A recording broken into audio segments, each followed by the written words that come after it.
Okey tuan-tuan, Assalamualaikum warahmatullahi wabarakatuh. Selamat datang ke Syazani Rosli YouTube channel. Pada hari ini kita nak tunjuk sedikit berkenaan tentang kereta-kereta BYD yang ada di negeri Melaka ini. Antara yang paling mendapat perhatian sekarang inilah BYD Sea Lion 7. Kita ada dua spek yang masuk ke Malaysia ni, BYD Sea Lion 7 Premium dan juga Performance. Jadi inilah kereta-kereta test drive yang ada di BYD Melaka. Dan ini salah satu BYD Premium kita, iaitu model Denza. Yang mana inilah yang paling mahal buat masa ni, Denza D9 tak silap saya. Sebenarnya Denza dia ada showroom dia tak jauh juga daripada sini. Tapi kalau ada customer yang nak test drive, boleh juga datang ke BYD Melaka untuk test drive Denza ni. Jadi ini BYD M6 7-seater yang kita ada, MPV yang kita ada. Ini tadi BYD Sea Lion 7. Dan yang paling banyak di atas jalan di Malaysia, iaitu inilah model BYD kita ni, iaitu model Atto 3, yang mana terbaru Atto 3 Ultra.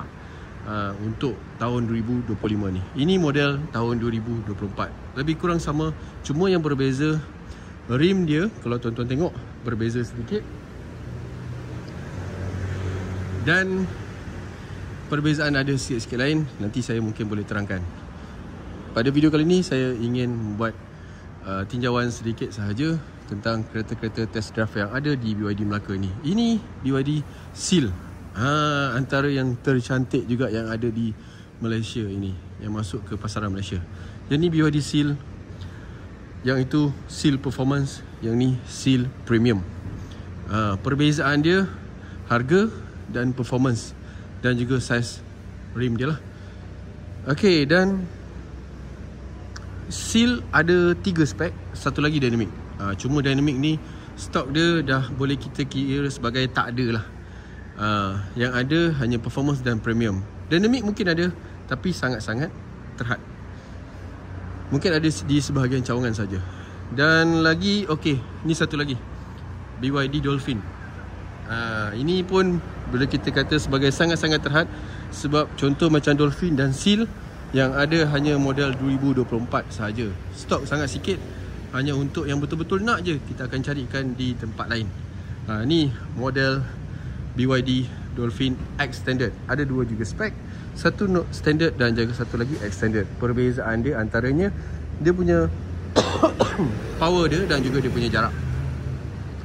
Okey, ni BYD Atto 3 model 2023. Kalau anda tengok tadi di sana 2024, di sini 2023, lebih kurang sama juga sebenarnya rupa dia. Cuma yang ni versi yang standard.